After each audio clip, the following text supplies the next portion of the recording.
찬송가 436장 함께 하심으로 수요 저녁 예배를 시작하겠습니다. 찬송가 436장입니다.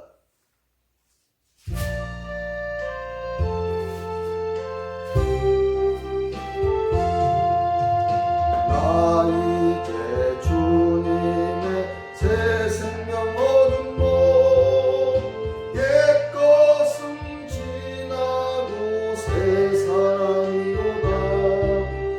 그 생명 내 맘에 강같이 흐르고 그 사랑 내게서 해같이 빛난다. 영생을 누리며 주 안에 살리라. 오늘도 내일도 주 함께 살리라. 주 안에 감추인 새 생명 얻으니 이전에 줬던 것 이제는 값없다. 하늘의 은혜와 평화를 맛보니 찬송과 기도로 주 함께 살리라. 영생을 누리며 주 안에 살리라.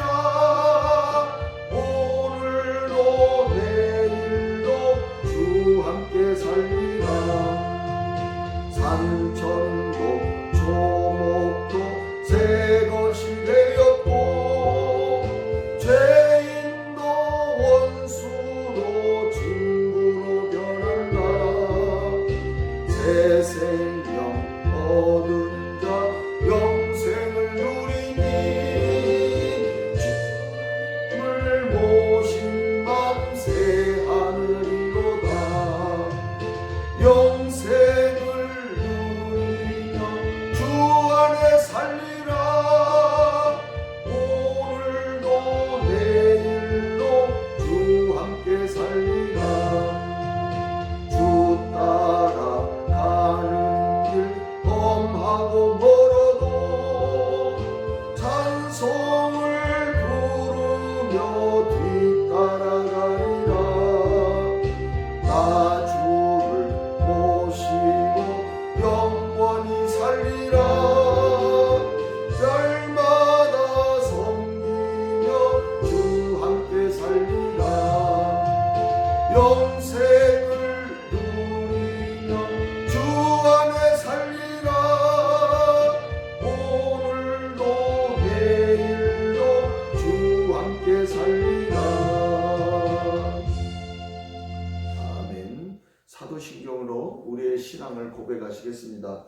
전능하사 천지를 만드신 하나님 아버지를 내가 믿사오며 그 외아들 우리 주 예수 그리스도를 믿사오니 이는 성령으로 잉태하사 동정녀 마리아에게 나시고 본디오 빌라도에게 고난을 받으사 십자가에 못 박혀 죽으시고 장사한 지 사흘 만에 죽은 자 가운데서 다시 살아나시며 하늘에 오르사 전능하신 하나님 우편에 앉아 계시다가 저희로서 선자와 죽은 자를 심판하러 오시리라.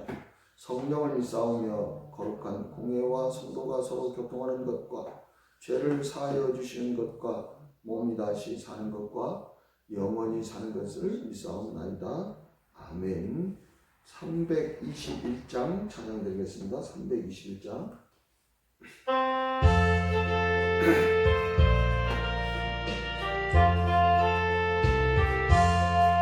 날 대속하신 예수께 내 생명 모두 드리니 늘 진실하게 하소서. 내 구주 예수여 나 구주 위에 살리라. 내 기쁨 한량 없으리. 내 갈 길이 노하소서. 내 구주 예수여 날 구원하신 예수를 일평생 의지하오니 날 영접하여 주소서. 내 구주 예수여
주님께서 나를 위하여 십자가에 달려 죽으심으로 우리를 죄에서 자유하게 하시고 또한 그 사망에서 건져주심을 감사합니다.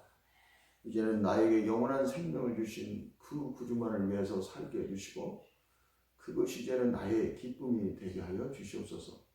진정으로 우리의 구주 되시는 그 예수님 닮기를 원합니다. 항상 하나님을 기쁘시게 하는 그 삶을 살기 원하며 살아도 주를 위해 살고 죽어도 주를 위해 죽을 수 있는 그 믿음, 그 은혜를 깨닫게 허락하여 주시옵소서. 오늘 수요 저녁을 맞이하여 우리가 다 함께 영상을 통해서 예배를 드립니다. 하나님, 보이지 않는 가운데서도 우리 하나님을 경외하고 우리 예수님을 사랑함으로 예배의 자리에 나온 가정들을 축복해 주시고 한량없는 은혜를 부어 주시옵소서. 감사드리며 예수님의 이름으로 기도하옵나이다. 아멘. 오늘 이 밤에 저와 여러분 주시는 하나님 말씀은 갈라디아서 2장 20절 말씀입니다.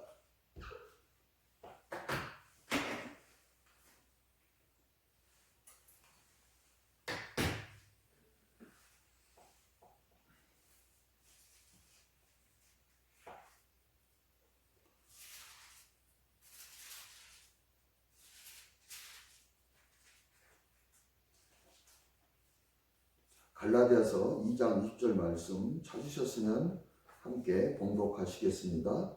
내가 그리스도와 함께 십자가에 못 박혔나니 그런즉 이제는 내가 사는 것이 아니요 오직 내 안에 그리스도께서 사시는 것이라. 이제 내가 육체 가운데 사는 것은 나를 사랑하사 나를 위하여 자기 자신을 버리신 하나님의 아들을 믿는 믿음 안에서 사는 것이라. 아멘. 기도하겠습니다. 하나님 감사합니다. 이제 지난 부활절을 맞이해서 비로소 내 옛사람은 그리스도와 함께 십자가에 못 박히고 이제는 그 그리스도의 부활에 연합해서 이제는 내가 사는 것이 아니라 내가 새 생명 되신 그 그리스도가 내 안에 사는 것을 고백합니다. 하나님, 내 생명의 주인이 바뀌었는데 어찌 이전처럼 살아갈 수 있겠습니까? 오늘 본문의 말씀처럼 이제 내가 육체 가운데 사는 것은 나를 위하여 십자가에 죽으신 그 예수 그리스도를 믿는 믿음 안에서 진리 안에서 이제 살아가는 그 기간들이 될 수 있도록 우리를 붙잡아 주시고 우리 안에 그리스도의 생명으로 역사하여 주시옵소서. 감사드리며 예수님의 이름으로 기도하옵나이다. 아멘. 요즘에 인터넷을 이렇게 들어가 보면 가장 많이 뜨는 이름이 어떤 젊은 가수입니다. 어떤 TV 프로그램 오디션에서 아마 트로트 남자 가수를 경연을 했는데 그 가수가 우승을 했나 봐요. 근데 이름이 참 재밌습니다. 임영웅이라는 이름입니다. 영웅. 정말 영웅이 된 거예요. 히로가 된 거예요. 스타가 된 거죠. 오랫동안 무명 가수 생활하다가 그 TV 오디션 프로그램에서 1등을 함으로써 정말 영웅이 돼서 요즘에 인터넷에 보면 항상 그 가수의 이름이 그 가수가 항상 눈에 띄게 나옵니다. 뭐 그 가수가 어떤 연예 프로그램 가서 무슨 말을 했다, 뭐 이런 노래를 어떻게 불렀다. 그래서 정말 그 이름같이 영웅이 됐어요. 그리고 또 한 분이 계시는데 이분은 서울대학교 생명과학부 교수님이라고 그러세요. 지금 코로나19가 한참 유행하고 있잖아요.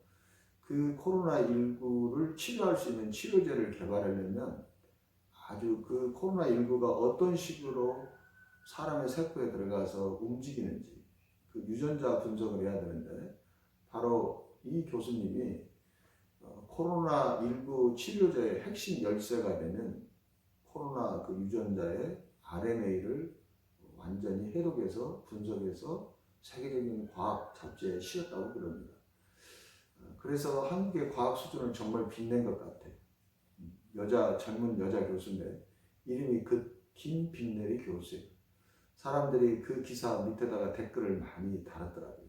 정말 이름을 빛내고 나라를 빛냈네요. 정말 이름답게 사셨네요. 이렇게 이야기를 하더라고요. 그렇습니다.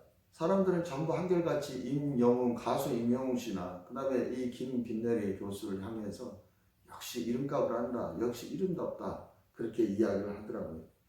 근데 만약 이들이 이렇게 임영웅이나 김빈내리 같은 이름을 가지고 있으면서 예를 들어서 어떤 범죄자로 살아간다 할지 이렇게 그 이름에 전혀 걸맞지 않는 삶을 산다면 사람들이 뭐라고 할까요? 이름값이 아깝다 그렇게 이야기하겠죠. 우리가 한번 봐보세요. 임영웅이라는 이름을 가지고 있는데 영웅은커녕 그냥 평범하게도 살지 못하면 사람들이 얼마나 웃겠어요. 만약 거지같이 살고 있다면 사람들이 얼마나 웃겠어요. 야, 네 이름이 아깝다. 그렇게 했죠. 뭐 김빈내리 교수인데 이름을 빛내는 것이 아니라 오히려 그냥 자기 이름 때문에 집안이 망신을 당하거나 뭐 자기가 망신을 당하거나 이런다면 사람들이 이름이 아깝다. 이름값을 좀 해라. 뭐 이렇게 이야기를 하겠죠. 자, 사람의 이름이라는 것은요. 이 임영웅 씨나 김빈내리 교수나 이 사람의 이름이라는 것은 부모가 태어나자마자 지어주는 거죠. 그죠? 뭐 임영웅 씨가 영웅이어서 너는 임영웅이다. 김빈내리 교수가 막 태어난 아이가 뭐 빛낼 일이 있겠습니까? 무엇을 뭐 큰 것을 뭐 위대한 일을 해서 너는 이름이 김빈내리다 이렇게 하지 않죠. 낳자마자 부모들이 우리 아이는 이런 아이가 되었으면 좋겠다. 그런 소망을 가지고 이름을 지어주는 거예요. 우리 아이가 커서 큰 영웅이 되었으면 좋겠다. 그래서 임영웅. 아버지가 뭐 그렇게 지어줬겠죠. 김빈내리 교수도 부모님들이 우리 딸이 나중에 자라서 자기의 이름을 빛내고 나라의 이름을 빛냈으면 좋겠다. 아마 이런 소망을 가지고 김빈내리라고 이름을 그렇게 지어줬을 거예요. 우리도 다 마찬가지입니다. 제 이름도 어떤 의미를 가지고 아마 우리 부모가 그렇게 지어줬을 거예요. 이렇게 살아라. 이런 사람이 되어라. 성경에도 그러죠. 성경에도 하나님이 이름을 잘 지어주십니다. 너는 이제 살해를 하지 말고 살아라 해라. 그렇죠. 너는 이제 야곱이라 하지 말고 이스라엘을 하라. 뭐 이렇게 선지자들이 그 아들들을 낳게 되면 그 아들들의 이름을 또 하나님께서 너는 그 아들의 이름을 이렇게 해라. 이렇게 이야기하잖아요. 예수님도 하나님께서 이름을 지어주셨잖아요. 그죠? 그 아들을 낳으니 그 아들의 이름을 예수라 하라. 이렇게 지어주잖아요.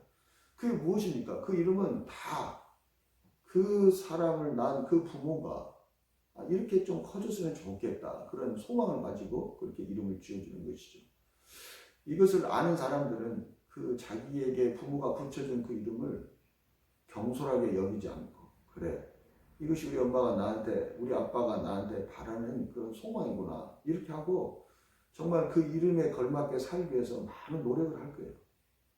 임영웅 씨도 아주 무명 시절에 많이 힘들었다고 그래요. 그런데도 아마 그는 자기의 이름에 걸맞는 삶을 살기 위해서 포기하지 않고 부단히 노력하고 자신을 갈고 닦아서 아마 오늘날에 이제 정말 그 이름값을 하는 그런 인물이 된 것 같아요. 김빈내리 교수도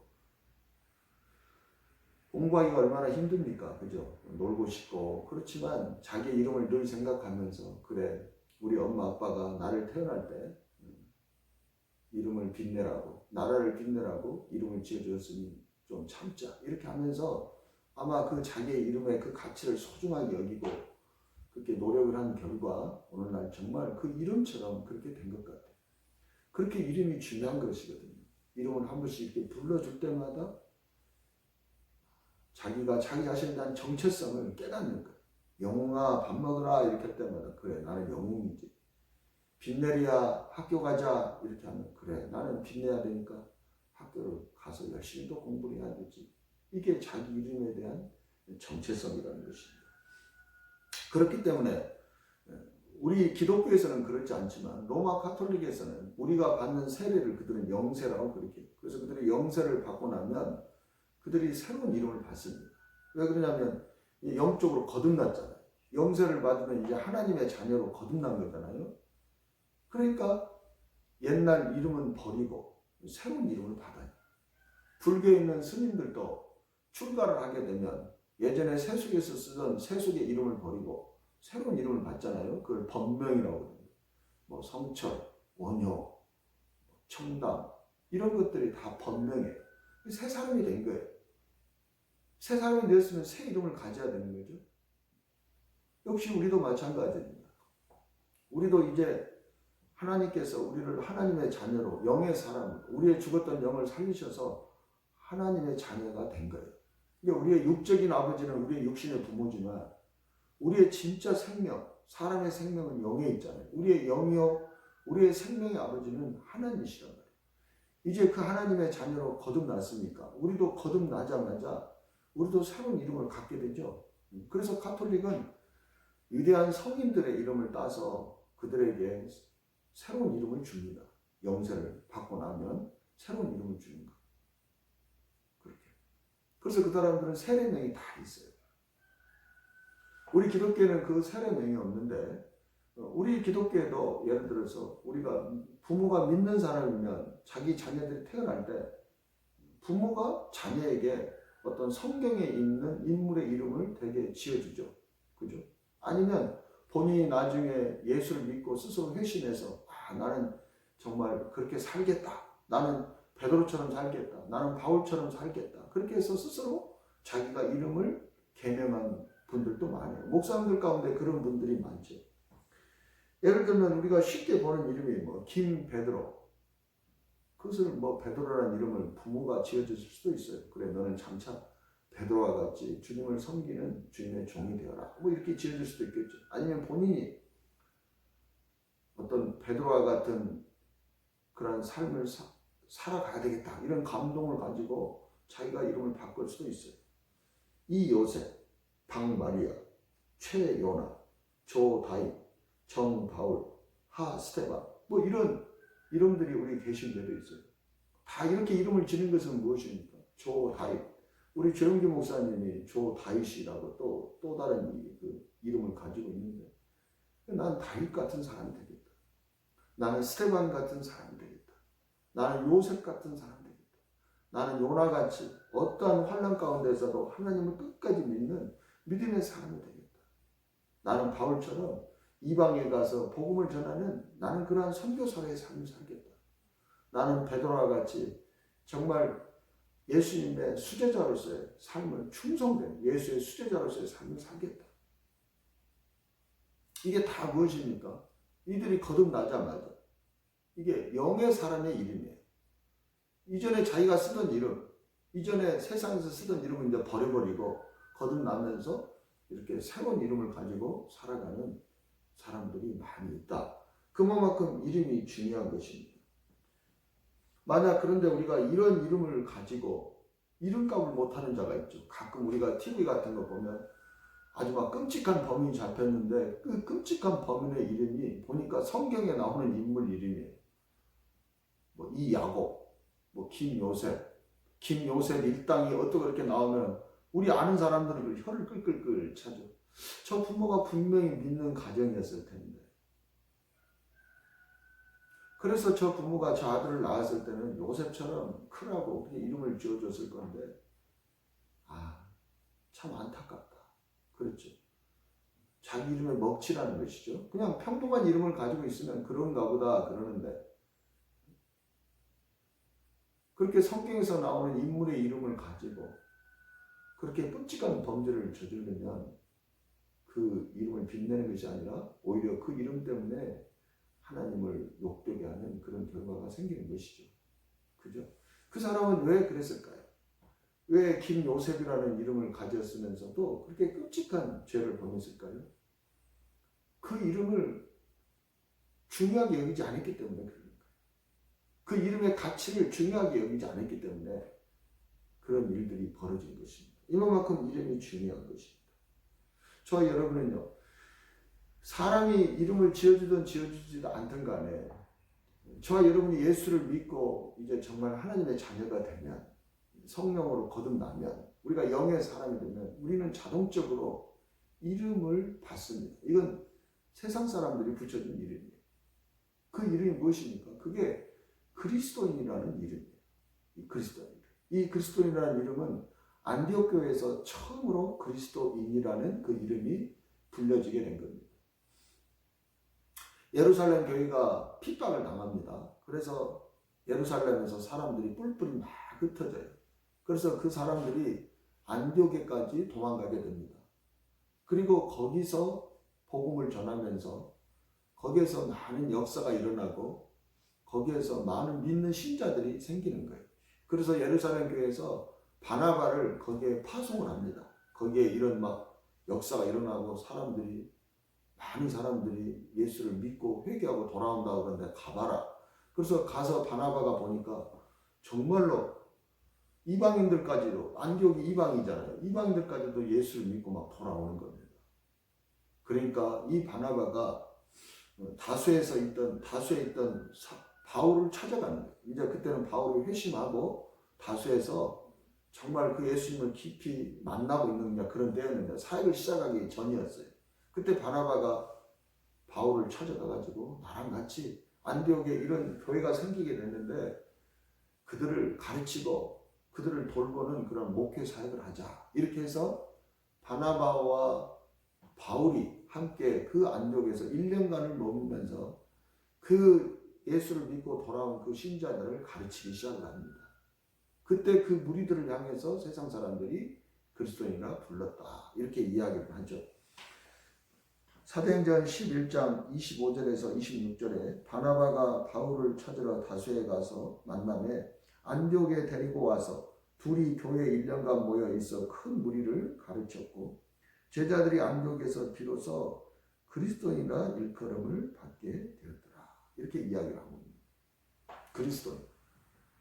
그러니까 저와 여러분은 이 그리스도인이라는 뜻은 무엇이냐면 예수를 닮은 예수의 제자들, 이런 사람을 그리스도인이라는 거예요. 예수님을 닮은 거예요. 그들의 삶이 예수님을 닮아. 그들이 예수의 제자들이에요. 그들을 그리스도인이라 부르는 거예요. 그게 바로 그리스도인이라는 거예요. 근데 우리가 이렇게 거듭나자마자 우리가 바로 그리스도인이라는 이름을 우리는 그냥 받게 되는 것입니다. 그래서 우리가 그렇게 부르죠. 저 사람은 그리스도인이다. 그리스도인이다. 크리스찬이다. 이렇게 부르잖아요. 그러면 우리가 낳자마자 예수를 닮았습니까? 우리가 막 거듭나자마자 예수를 닮은 예수의 제자로서의 어떤 그런 삶을 살고 있습니까? 그렇지 않죠. 우리가 예수를 닮은 그 예수의 제자로서의 삶을 살고 있기 때문에 그리스도인이 되는 것이 아니라 아까 제가 그랬잖아요. 사람이 낳자마자 이름을 지어준다고 이야기하는 거잖아요. 우리에게 그리스도인이라는 그 칭호는 자 이제는 너희가 영으로 거듭났다. 너희가 이제 하나님의 자녀가 되었다. 그러니까 너희는 이제부터 예수를 닮은 예수의 제자로서의 삶을 살아야 된다. 그런 소망을 담고 그 이름을 우리에게 붙여준 거예요. 그죠? 아까 임영웅이라는 가수가 낳자마자 그가 영웅이 될 수 없잖아요. 깐난 애가 무슨 영웅입니까? 근데 낳자마자 그 부모가 너는 장차 영웅이 되거라 그 소망을 가지고 임영웅이라고 붙여주는 것처럼 우리가 그리스도인이라는 이 이름은 우리가 그리스도인다워서 그리스도인이라는 이름을 주는 것이 아니라 장차 그리스도인답게 안디옥 교회에 있었던 그 사람들답게 예수를 닮은 예수의 제자답게 살아라. 그런 소망을 가지고 우리에게 그리스도인이라는 이름을 붙여주는 거예요. 그러므로 모든 그리스도인은요.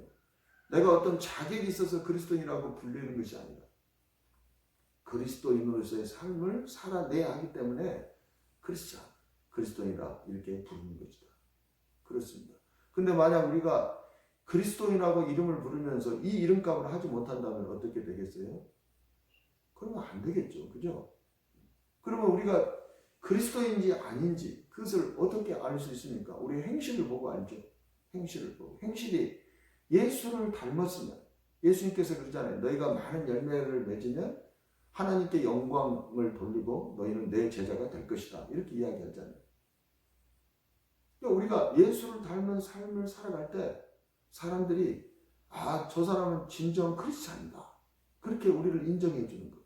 근데 우리가 이름은 크리스찬인데 우리가 예수를 닮은 삶을 살지 않는다면 우리는 어떻게 해야 되겠습니까? 이름은 가지고 있는데 전혀 그 이름답게 살지 못하는 것이죠. 바로 사대교회가 그래서 사대교회. 그래서 주님께서 이 사대교회를 책망하죠. 요한계시록 3장 1절에 보면 사대교회 사자에게 편지하라. 하나님의 7영과 7뼈를 가지신 네가 이르시되 내가 네 행위를 아노니 네가 살았다는 이름은 가졌으나 죽은 자로다. 살았다는 이름은 가졌어요. 살았다. 죄와 허물로 죽은 우리를 살리는 것. 이게 거듭나는 거잖아요.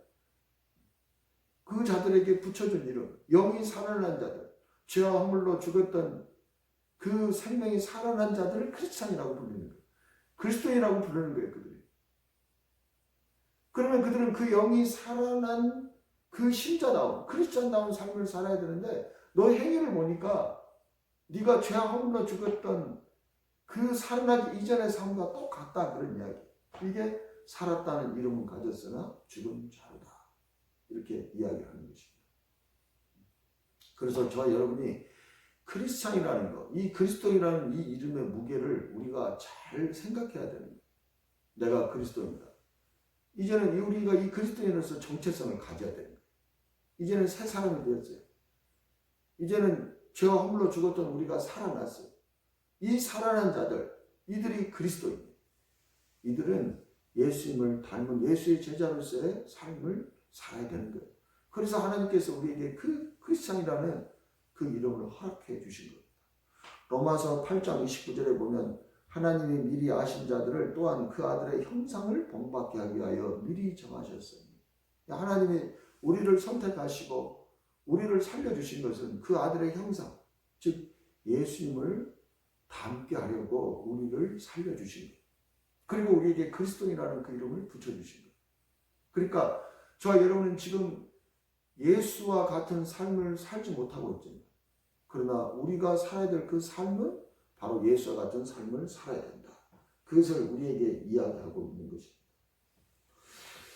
사랑하시는 여러분, 여러분은 정말 죄의 사함을 받고 영생을 얻어서 새 사람이 된 것을 믿습니까? 그것을 믿어야 되는 거예요. 이건 믿음으로 되는 거예요. 이것을 믿지 못하면 우리는 한 발짝도 새로운 삶으로 나아갈 수가 없는 거예요. 저와 여러분은요, 예수님께서 십자가에 죽으신 것은 당신의 죄 때문에 죽으신 것이 아니에요. 바로 우리의 죄 때문에 그분이 십자가에 죽으신 거예요. 그래서 이 십자가에 걸리신 그 보혈의 그 능력과 그 은혜를 우리가 믿는다면 그것은 우리가 행했던 모든 악한 그 죄, 우리가 치러야 되는 그 죄값, 그것을 예수님께서 대신 치러주신 것입니다. 그리고 그 예수님께서 장사한 지 사흘 만에 다시 살아나신 것은 우리에게 새 생명을 주시기 위해서 살아나신 거예요. 새 생명을 주시기 위해서. 로마서 6장 4절에서 5절에 보면 그러므로 우리가 그의 죽으심에 합하여 세례를 받음으로 그와 함께 장사되었으니, 자, 예수님이 십자가에 죽으신 그것에 합하여서 우리가 장사되었다는 거예요. 우리도 같이 죽었다는 거예요. 그리고 어떻게 했을까? 그리고 아버지의 그와 함께 장사되었나니 이는 아버지의 영광으로 말미암아 그리스도를 죽은 자 가운데서 살리심과 같이 우리로 또한 새 생명 가운데 행하게 하려 함이라. 자, 우리를 그 그리스도와 연합하여 십자가에서 장사 지낸 것은 우리를 새 생명 가운데 살리려고 그런 일을 행하셨다는 거예요. 그러니까 예수님께서 우리를 위해서 십자가에 죽으신 것은 우리의 옛사람을 죽게 하고 우리를 새 생명 가운데 살게 하기 위해서 예수님이 죽으셨다는 거예요. 만일 우리가 그의 죽으심과 같은 모양으로 연합한 자가 되었으면 또한 그의 부활과 같은 모양으로 연합한 자도 되리라. 그러니까 우리가 내 옛사람이 십자가에 죽은 것을 정말 믿는다면 그와 연합이 되는 거예요. 그 예수와 함께 연합해서 십자가에 죽으신 것을 믿는다면 그와 연합이 되어 있잖아요.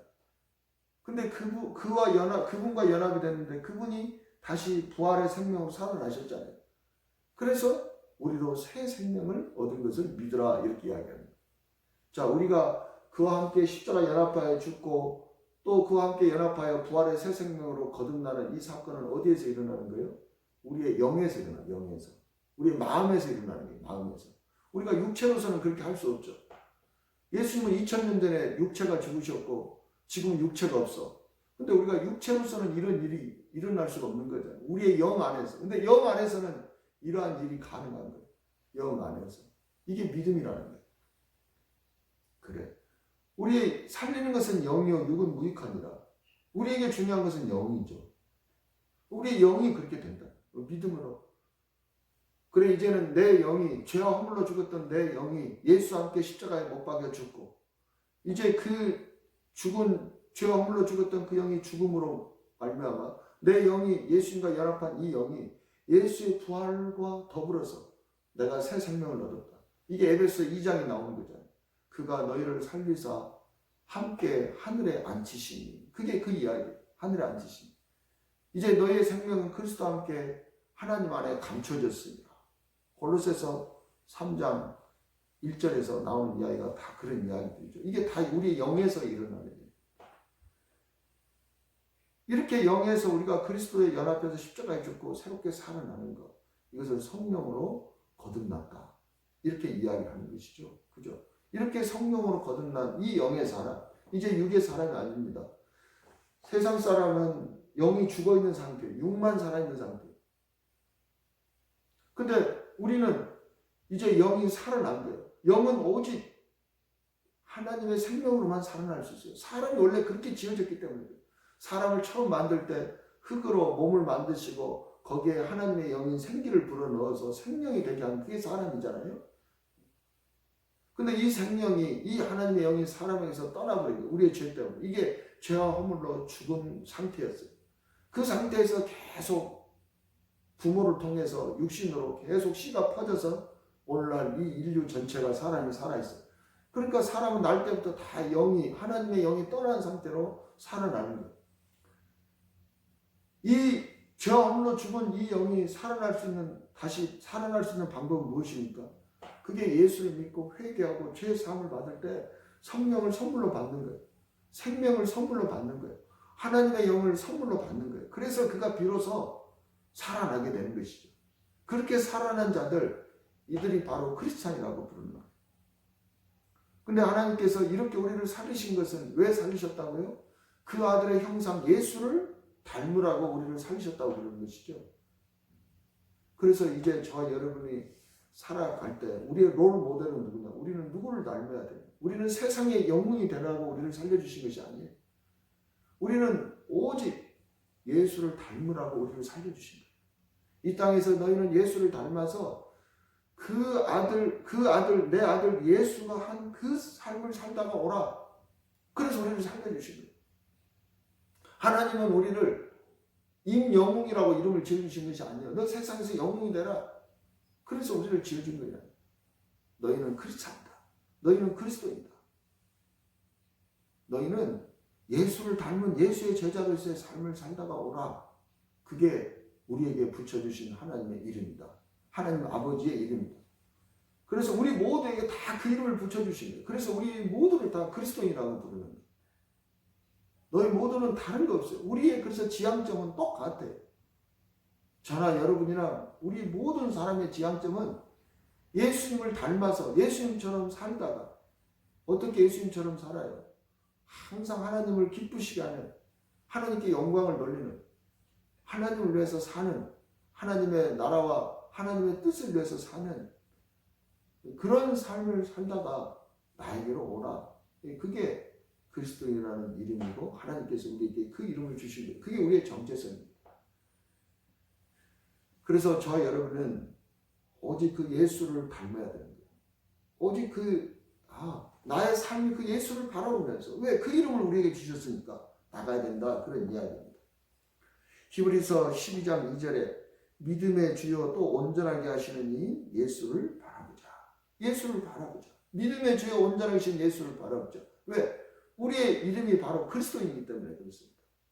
그는 그 앞에 있는 기쁨을 위하여 십자가를 참으사 부끄러움을 개의치 아니하시더니 하나님 보좌 우편에 앉으셨느니라. 이 예수를 바라보라는 거예요. 그래서 저와 여러분도요, 우리 앞에 있는 기쁨이 무엇입니까? 그게 위에서 부르시는 부름의 상이라고 이야기했죠. 사도 바울이 빌립보서 3장 10절에서 12절에 내가 그리스도와 그 부활의 권능과 그 고난의 참여함을 알고자 하여 그의 죽으심을 본받아 어떻게 쓰든지 죽은 자 가운데서 부활에 이르려 하노니 내가 이미 얻었다함도 아니요 온전히 이뤘다함도 아니라 오직 내가 그리스도 예수께 잡힌 바 된 그것을 잡으려고 달려가노라. 이게 위에서 부르신 부름의 상이라 있잖아요. 그러니까 그것이 우리에게 기쁨이 되기 때문에 예수님이 그 앞에 있는 기쁨을 위하여 십자가를 참으시고 부끄러움을 개의치 아니하시더니 그가 하나님 보좌 우편에 앉으시는 것처럼 우리도 그 예수를 바라보고 우리도 우리가 당하는 부끄러움을 개의치 않고 우리가 져야 되는 그 십자가를 우리가 마땅히 그것을 짐으로 말미암아 우리도 그 예수처럼 하나님 보좌 우편에 그와 함께 앉는 그런 삶을 우리도 살아야 된다. 그게 믿음의 주요 온전한 신 예수를 바라보자. 이게 우리에게 붙여준, 우리가 거듭나자마자 우리에게 붙여준 그리스도인이라는 그 이름이 갖는 무게고 그게 바로 의미라는 거예요. 우리가 이렇게 살아서 그 이름을 붙여준 것이 아니라 이렇게 살라고 거듭나자마자 이 그리스도라는 이름을 우리에게 붙여주는 것입니다. 자, 이제 지난 3일 전에 부활절이 지났습니다. 이 부활절 이후에 7째 주간, 그러니까 49일이죠. 49일 동안을 부활절기로 우리가 갔습니다. 그리고 그 다음에 성령 강림절이 임하게 되는 거예요. 자, 이것은 우리가 레위기에 보면 뭐냐면 6월절이 있어요. 그 6월절 그 다음날 안식일, 그 이튿날, 그러니까 6월절이 금요일이라면 안식일이 토요일이에요. 그리고 그 다음날, 그게 주일이죠. 그날이 초실절이라고 불러요. 초실절. 이 초실절은 뭐냐면 곡식을 처음 수확해서 그 첫 이삭을 이렇게 흔들어가지고 이걸 요제라고 하는데 하나님에게 바치는 거예요. 이 초실절이 바로 예수님의 부활의 첫 열매를 상징하는 거예요. 그리고 나서 7주간이 지난 다음에 일곱째 주간이 지난 그 안식일 그 다음날, 그러니까 주일이죠. 그날 곡식을, 그 다음에 늦게 마지막에 추수한 그 곡식을 다 하나님 앞에 드리는 거예요. 이것을 칠칠절 또는 오순절 이렇게 이야기를 합니다. 그러니까 딱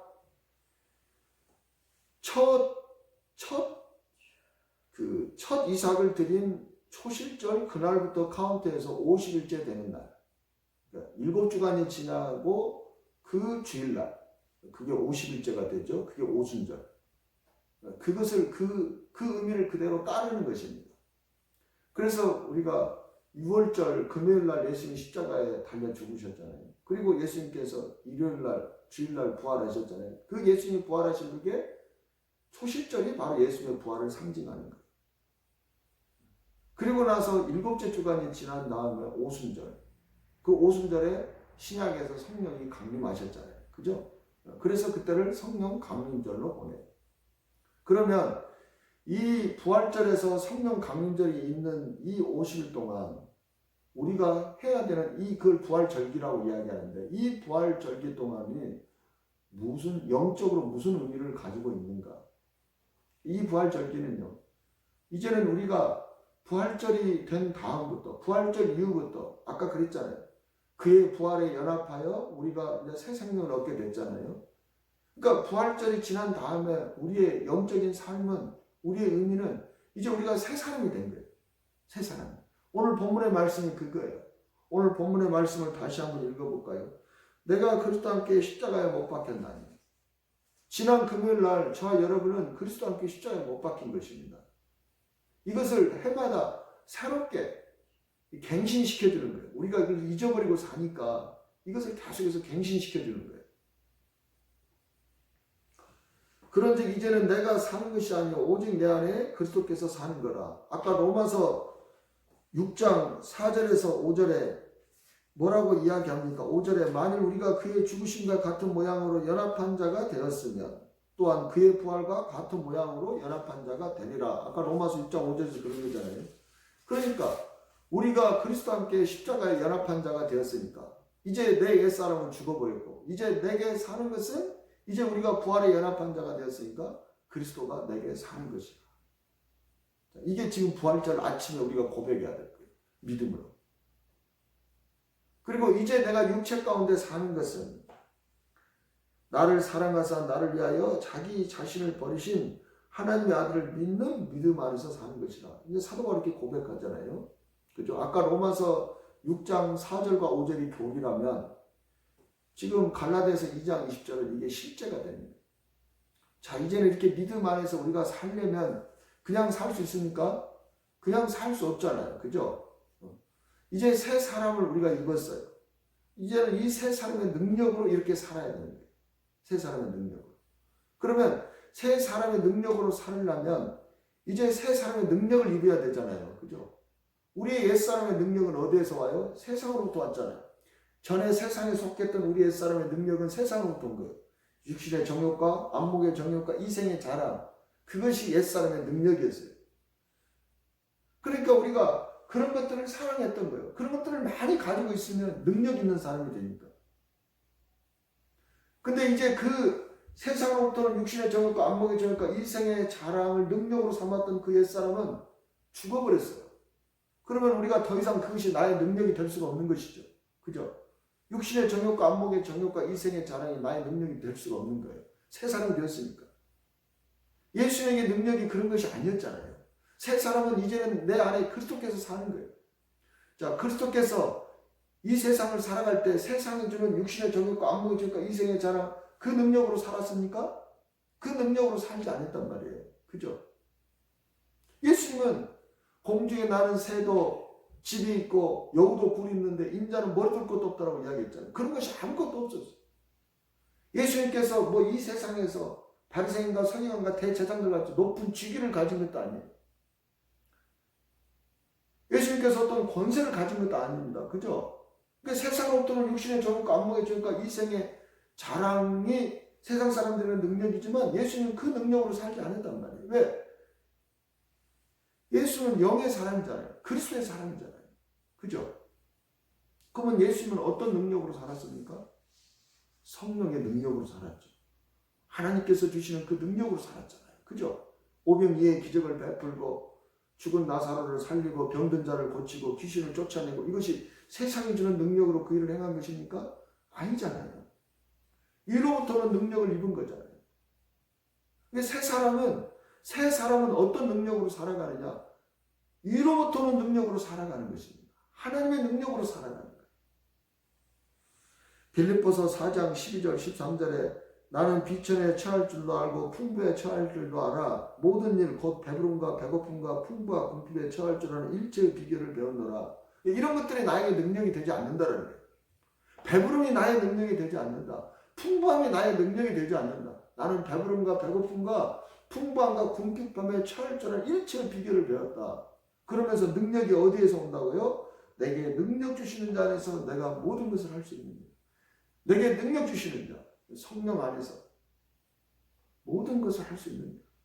능력을 누가 주십니까? 하나님 주시는 것이죠. 그죠? 예수님과 똑같잖아요.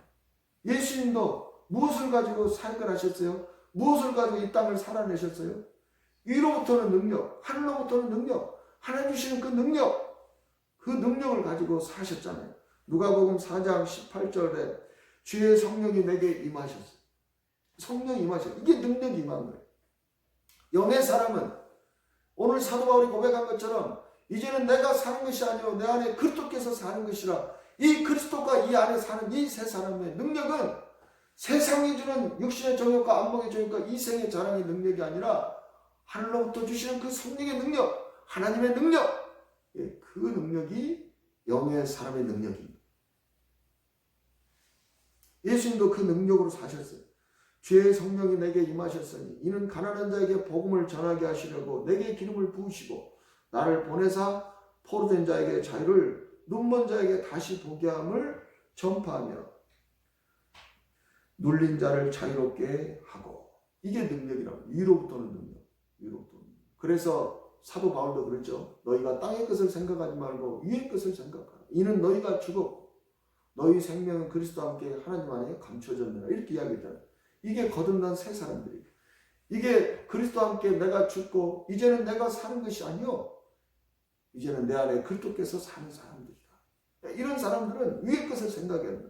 너희 생명은 그리스도와 함께 하나님 안에 감춰졌고 이제 이 영의 사람들의 능력은 세상이 주는 것으로부터 능력을 받는 것이 아니라 하나님께서 부어주시는 그 성령의 능력이 너희의 능력이 된다. 너의 영의 사람들의 양식이 되고 너희의 능력이 된다. 그죠?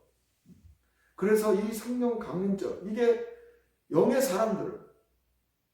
사람들에게 하나님이 당신의 자녀들에게 영의 사람으로 살아갈 수 있도록 그 능력을 부어주시는 그 사건이 성령 강림죄예요. 이 능력을 받아야 되는 영의 사람들. 근데 오늘날 많은 영의 사람들을 하는 사람들이 세상의 것을 능력을 가지고 일을 하려고 그러는 거예요. 그래서 세상의 것들을 사랑하는 거예요. 영의 사람이라는 사람은 교회가 아니에요.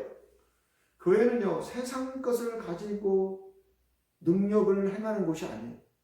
영의 사람들은요, 예수님처럼 오직 성령의 능력에 힘입어서 일을 하는 사람, 성령의 능력에 힘입어서 일을 하는 사람. 바로 이 성령 강림절까지 49일간 이 기간을 둔 것은 그게 무엇이냐? 그게 바로 그 능력을 받도록 준비하는 기간이에요.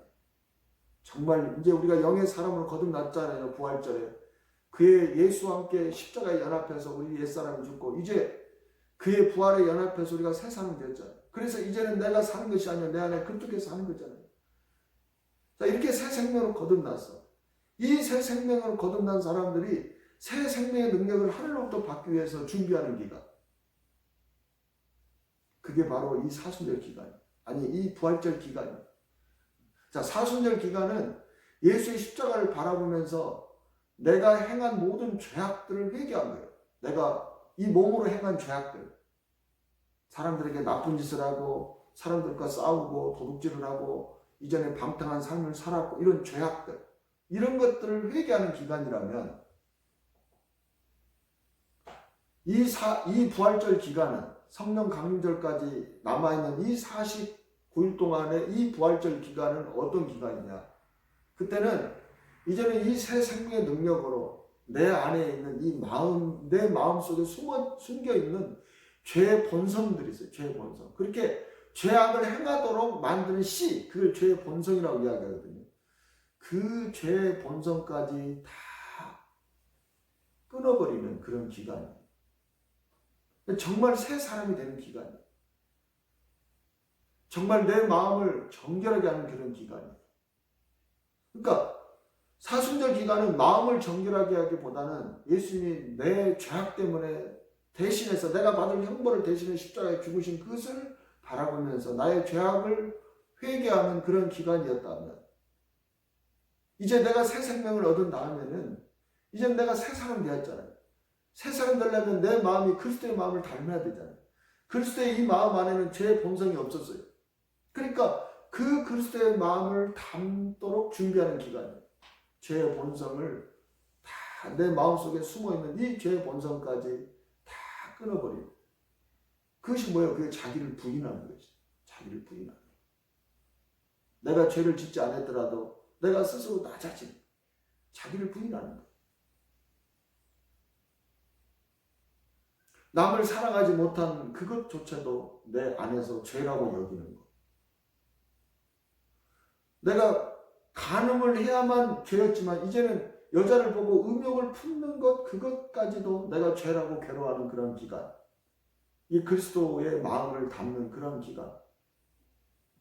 이 기간. 왜 이런 기간이 필요합니까? 바로 그런 자들에게 성령이 부어주시기 때문에 그러는 것입니다. 예수님께서 마태복음 9장 17절에서 그러죠. 새 포도주를 낡은 가죽 부대에 넣지 아니하나니 그렇게 하면 부대가 터져 포도주도 쏟아지고 부대도 버리게 됩니다. 새 포도주는 새 부대에 넣어야 둘이 다 보존됩니다. 자, 저 여러분 이제는 새 가죽 부대가 되었습니다. 새 가죽 부대가 된 거예요. 그럼 이 49일 동안은 무엇입니까? 이제는 실제로 새 가죽 부대로 나를 만드는 거예요.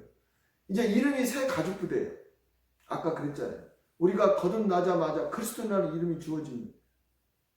그것은 뭐예요? 우리가 그리스도인으로서의 삶을 살아서 그런 것이 아니라 살라고 주어지는 거죠. 이제 우리가 그의 부활에 연합해서 새 사람이 막 된 거예요. 막 새 사람이 된 거예요. 우리가 신분이 그렇게 바뀐 겁니다. 그리고 이제는 장차 50일이 지나고 나면 그때 성령을 우리에게 부어주시는 거예요. 그 절기에 맞춰서 이제 거듭난 우리가 해야 되는 것은 무엇입니까? 이제 육체 가운데 사는 것은 나를 사랑하사 나를 위하여 죽으신 하나님의 아들을 믿는 믿음 안에서 살기 위해서는 무엇이 우리에게 있어야 돼요? 세상에서 주는 능력이 아니라 성령의 권능이 우리에게 있어야 돼요. 성령의 권능. 그래서 부활하신 예수님께서 나중에 40일 동안 제자들과 함께 하신 다음에 승천하실 때 제자들에게 당부하신 말씀이 있잖아요. 너희가 예루살렘을 떠나지 말고 위로부터 약속하신 것을 기다려라. 요한은 너희에게 물로 세례를 베풀었으나 너희는 몇 날이 못 되어서 성령으로 세례를 받으리라. 이 성령 세례가 무엇이냐면 영으로서 거듭난 자들에게 주시는 영의 양식이에요. 이게 새 포도주예요. 성령의 권능이에요.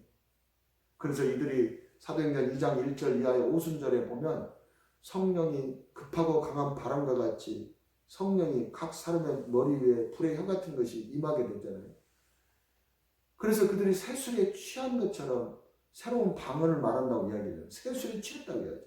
이게 바로 새 포도주를 새 가족들에게 부어준다. 이 49일이 우리가 이제는 영의 사람으로 거듭난 저와 여러분이 이제는 영의 사람이 살아가야 되는 그 능력, 영의 사람에게 부어주시는 그 영의 양식, 그게 성령의 충만합니다. 그 성령의 충만을 받기 위해서 새 가족부대로 준비하는 기간이 바로 부활주간인 것입니다. 우리가 이제는 이 부활주간에 접어듭니다. 이제는 우리가 해야 될 일이 무엇입니까? 오직 성령 충만함을 사모하며 나가는 거예요. 내 마음을 새 가족부대로, 내 이름이 새 가족부대가 됐으니 이제 내 마음을 정말로 정결하게 하고 내 마음을 낮아지게 하고 내 마음을 깨끗하게 해서 내 마음이 온전히 새 술이 부어줄 수 있는 새 가족부대로 준비해서 성령의 충만함을 받을 때 비로소 오늘 사도 바울이 고백한 것처럼 이제 내가 육체 가운데 사는 것은 나를 사랑하사 나를 위하여 죽으신 하나님의 아들을 믿는 그 믿음 안에서 살아갈 수 있는 능력이 우리에게 비로소 생기는 것입니다. 영의 사람에 있어서 가장 중요한 것은 이 성령의 충만함이에요. 그것이 영의 사람을 영의 사람답게 살아가게 하는 능력이에요. 자, 여러분요, 세상 어떤 육신의 정욕과 안목의 정욕과 이생의 자랑이 아무리 우리에게 많이 주어졌다 할지라도 그것은 육신의 사람에게는 힘이 될지 몰라도 영의 사람에게는 그게 아무런 힘이 안 되는 거예요. 오히려 영의 사람을 육신의 사람으로 다시 돌아가게 만드는 그런 것밖에 되지 않는 거예요. 그래서 너희가 위의 것을 생각하고 땅의 것을 생각하지 마라. 너희는 죽었고 우리 옛사람은 십자가에 못 박아 죽은 거예요. 이 죽은 자들은 위의 것을 생각해야 돼요. 늘 하늘로부터는 그 능력을 생각해야 돼요. 그래서 이 능력이 나에게 얼마만큼 임하느냐 임하지 않느냐 이걸 가지고 고민해야 돼요. 아, 성령의 권능이 나에게 임하지 않는구나. 그러면 우리가 영의 사람으로 살아갈 수 없어요. 그리스도인으로서 살아갈 수가 없는 거예요. 그때 우리가 해야 될 일은 무엇입니까? 기도해야 돼요. 말씀을 봐야 돼요. 내 마음을 새롭게 해야 됩니다. 다시 내 마음을 새 가족부대로 준비해서 이 준비가 되면 성령을 부어주시는 거예요. 그럴 때 저와 여러분이 비로소 이제는 내 안에 그리스도가 산다라고 고백하는 자들이 이제는 영의 사람으로 새 사람으로 살아갈 수 있는 것입니다. 이 부활주간이 바로 그 새 가족부대를 준비하는 기간. 사랑하시는 여러분, 이제 우리가 부활절에 새 사람 되었다고 끝난 것이 아닙니다. 새 사람에게는 새로운 능력이 필요합니다. 새 사람, 영의 사람은 성령의 권능만이 영의 사람답게 살아갈 수 있는 것입니다. 이 부활주간에 우리가 새 가족부대를 준비해서 앞으로 50일 후에 있을 그 성령 강림절, 저와 여러분이 이제 성령을 충만하게 받아서 그 이후에는 쭉 해서 끝까지 그 성령의 권능으로 살아가는 저와 여러분이 되시기를 주님의 이름으로 축복합니다. 기도하겠습니다. 하나님 아버지 감사합니다. 우리가 새 사람이 된 것으로 끝난 것이 아니라 이제는 우리가 내가 사는 것은 내가 아니요 이제 그리스도께서 사는 영의 사람이 되었기 때문에 이제 우리에게 우리의 모든 능력은 하늘로부터 온 권능입니다. 예수님께서 그렇게 살으셨던 것처럼 이제 우리도 오직 하늘로부터는 그 성령의 권능이 있어야만 우리가 그리스도인답게 그 이름답게 영의 사람답게 살아갈 수 있는 깨닫게 해주시고 이 부활절 주간에 우리가 새 가족부대를 준비해서 성령 충만함을 받고 이제는 그 성령의 능력으로 하나님의 영광을 위해서 살다가 주께로 돌아가는 저희 모두가 될 수 있도록 깨우쳐 주시고 함께하여 주시옵소서. 감사드리며 예수님의 이름으로 기도하옵나이다. 아멘. 하늘에 계신 우리 아버지여, 이름이 거룩히 여김을 받으시오며 나라에 임하옵시며 뜻이 하늘에서 이루어진 것 같이 땅에서도 이루어지이다. 오늘날 우리에게 일용할 양식을 주시옵고 우리가 우리에게 죄진 자를 사해 준 것 같이 우리의 죄를 사하여 주옵시고 우리를 시험에 들게 하지 마시옵고 다만 악에서 구하시옵소서. 나라와 권세와 영광이 아버지께 영원히 있사옵나이다. 아멘.